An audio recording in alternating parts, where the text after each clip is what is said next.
Você provavelmente já viu uma imagem comparando a versão original do anime de One Piece com a versão que foi exibida nas televisões nos Estados Unidos, Brasil e no restante da América Latina, e viu aquelas censuras completamente bizarras, como trocar o cigarro do Sanji por um pirulito ou trocar armas comuns por armas de água. Mas essas coisas não são nem de longe pior que já rolou com essa versão, e alguns animes distribuídos pela mesma empresa sofreram alterações até piores que a de One Piece, e quando você começa a pesquisar mais a fundo, vê que o problema dessa empresa era bem pior do que imaginava. Olá a todos, eu sou o Nobeiro e sejam bem-vindos ao Rota 604.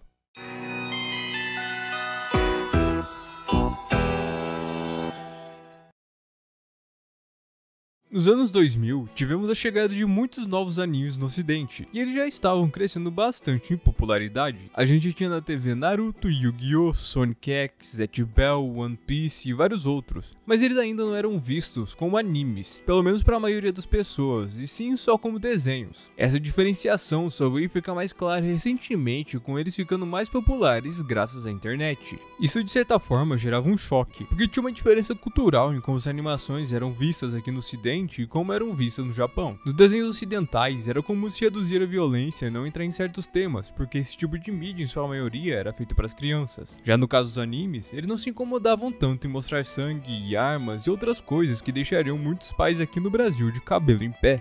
Especialistas denunciam que muitas crianças estão acessando material que tem uma aparência inofensiva, mas que trazem cenas de violência explícita, capazes de chocar até um adulto e provocar sérios danos à saúde mental.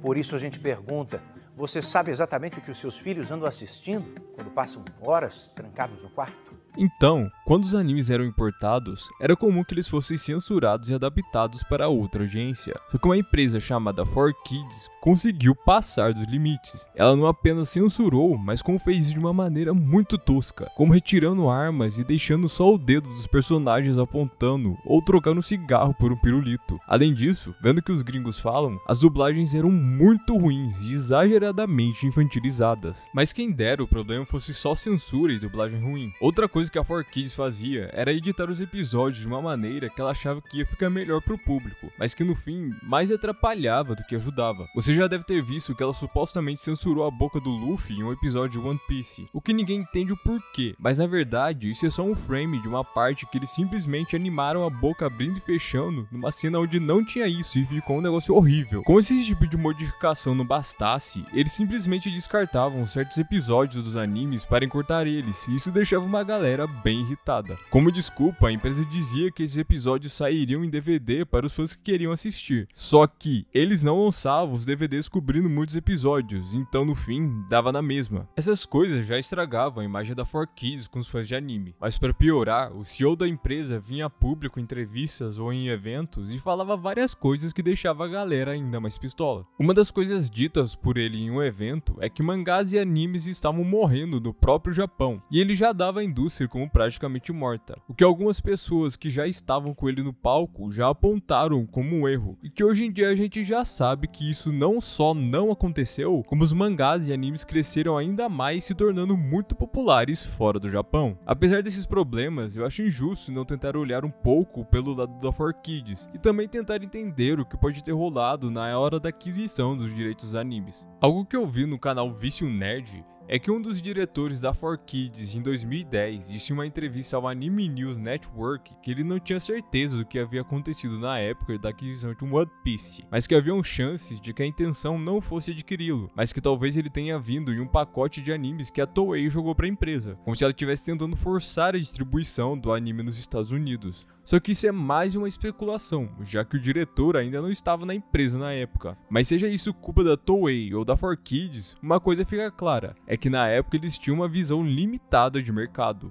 Muitos dos animes mais populares não eram feitos para crianças pequenas, e sim para um público mais velho, mas ainda menor de idade. Por isso, existia uma tendência maior a ter cenas de violência, com sangue, armas, as histórias serem mais maduras e os fãs exigirem um pouco mais de coerência e continuidade dos episódios. Mas aí uma empresa de fora do país de origem, seja quase forçada pela Toei ou por vontade própria, pegar um anime para distribuir e tentar forçar ele para um público ao qual ele não foi destinado, é pedir para que role uma baita descaracterização criação da obra. Mas por que eu disse que isso era uma visão limitada de mercado? Porque até mesmo nos Estados Unidos já havia uma tendência maior de se criar animações mais maduras e para um público de maior idade. Nos anos 2000, a gente tinha Avatar, a Lenda de Aang, os desenhos da Liga da Justiça, X-Men Evolution, entre outros desenhos que possuíam uma narrativa mais séria. E ainda tem o caso de Naruto, que sofreu censuras, mas como ele não era da 4Kids e sim da Viz Media, que já era especializada em animes e mangás, ele não foi tão alterado e fez um sucesso enorme no ocidente. Por isso eu acho que a 4Kids deveria ter tentado seguir um caminho diferente e pelo menos feito o básico e não ter infantilizado pra caramba algumas obras, porque ela tava com uma oportunidade de ouro nas mãos, só que infelizmente ela não sabia disso. Mas para tristeza de alguns e alegria de outros, a 4Kids em 2016 declarou falência e em 2017 cessou suas operações. E eu acredito que seu principal legado foi como não importar obras de outros países. E é importante ressaltar que boa parte do que foi dito nesse vídeo é só o meu ponto de vista. E eu gostaria de saber qual é o seu. Conta aí nos comentários e deixa a sua opinião sobre esse vídeo. Gostaria de também contar com seu like e a sua inscrição, porque assim você estaria me ajudando demais. O vídeo vai ficando por aqui. Fiquem bem e até a próxima!